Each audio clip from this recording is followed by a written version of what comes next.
Bismillahirrahmanirrahim. Assalamualaikum warahmatullahi taala wabarakatuh.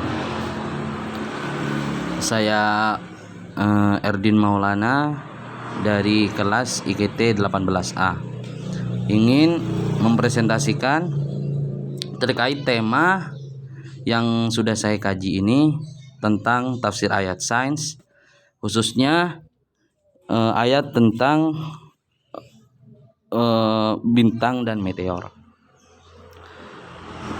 Yang pertama, dalam Quran surat Al-An'am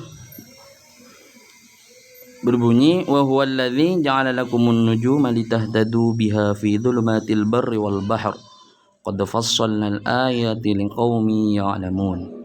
Dan dialah yang menjadikan bintang-bintang bagimu agar kamu menjadikannya petunjuk dalam kegelapan di darat dan di laut. Kami telah menjelaskan tanda-tanda kekuasaan kami kepada orang-orang yang mengetahui.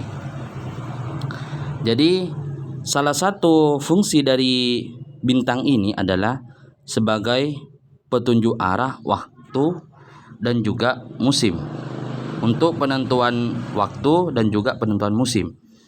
Dalam kitab tafsir Al-Azhar, ayat ini berkaitan erat dengan bintang yang bisa digunakan untuk menjadi pedoman menentukan haluan di dalam kegelapan malam, baik di darat maupun di lautan. Kelompok bintang-bintang itu jelas tempatnya selalu di ufuk yang mana dan penjuru yang mana. Bintang dapat memberitahukan kamu ke jurusan mana kamu menuju dan di bagian mana kamu berada. Terkait teori sains yang ada, dengan memperhatikan posisi bintang di langit, orang-orang yang menguasai ilmu perbintangan dapat menetapkan waktu dan menentukan petunjuk arah. Bintang-bintang yang dapat dimanfaatkan untuk hal itu adalah bintang yang letaknya tetap, atau istilahnya itu fixed stars, yakni bintang-bintang yang bercahaya sendiri dan mempunyai rasi yang tetap. Nah, adapun bintang-bintang yang bergerak tidak dapat dijadikan sebagai penentu waktu, karena mereka selalu bergerak dan berpindah-pindah. Itu teori yang pertama. Kemudian yang kedua, terkait tentang gugusan bintang, atau dalam istilah astronomi disebut galaksi, sebagai petunjuk luasnya langit dan betapa kekuasaan Allah itu sangat besar. Quran surat Al-Hijr ayat 16, walaqad ja'alna fis sama'i burujan wa zayyannaha lin-nadhirin. Dan sungguh kami telah menciptakan gugusan bintang di langit dan menjadikannya terasa indah bagi orang yang memandangnya. Nah, kembali saya mengutip penafsiran Hamka di sini dalam kitab Al-Azhar. Kesan yang terdapat dalam ayat ini ialah semua orang dapat memandang ke arah langit untuk merenungkan bintang-bintang dan merasakan indahnya hiasan langit tersebut bagi orang yang sudi melihat dan memperhatikannya. Nah, jika diperdalam lagi sesuai dengan pengetahuan ruang angkasa, bahwa bintang-bintang di langit tersebut memiliki kelompok-kelompok yang dinamakan galaksi yang tidak terhitung jumlahnya. Hal ini seolah menunjukkan betapa kekuasaan Allah itu yang ajaib dan indah dalam menciptakan langit beserta isinya. Jadi selain menunjukkan kekuasaan Allah di sini, adanya gugusan bintang, adanya galaksi di langit ini menunjukkan seolah-olah bahwa langit itu luas, begitu. Nah, teori sains yang terkait tentang ayat ini, gugusan bintang menjadi petunjuk bahwa bintang-bintang mempunyai organisasi yang lebih besar. Gugus bintang terbesar disebut galaksi yang bisa terdiri dari ratusan miliar bintang. Bisa dibayangkan kan?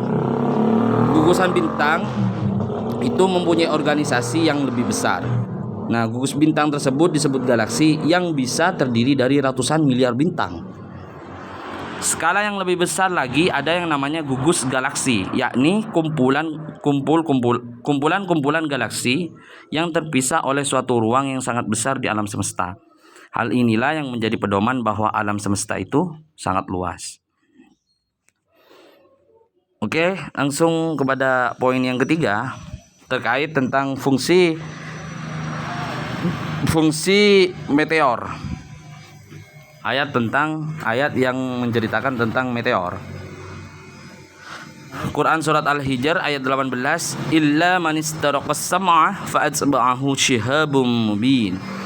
Kecuali setan yang mencuri-curi berita yang dapat didengar dari malaikat lalu dikejar oleh semburan api yang terang. Nah, kembali saya mengutip penafsiran Hamka di sini berpendapat bahwa setan selalu mencoba-coba hendak mencari rahasia langit, mengintip-ngintip. Namun maksudnya tersebut selalu digagalkan oleh Allah SWT dengan semburan api yang menyala-nyala. Ya, semburan api yang menyala-nyala itulah yang oleh beberapa ulama ditafsirkan sebagai meteor atau komet. Teorinya, meteor ini adalah pecahan planet. Ketika pecahan ini jatuh, akan tertarik kuat oleh gravitasi bumi sehingga nampak melayang sampai menembus atmosfer bumi. Gaya tarik tersebut sedemikian kuat hingga pada saat menembus lapisan atmosfer bumi, benda tersebut terbakar dan tampak seperti suluh api yang turun dengan cepat.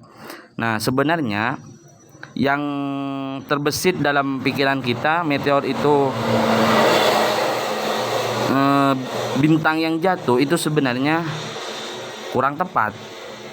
Jadi teori yang berkaitan di sini, meteor itu sebenarnya ialah pecahan planet yang konon itu dipergunakan oleh Allah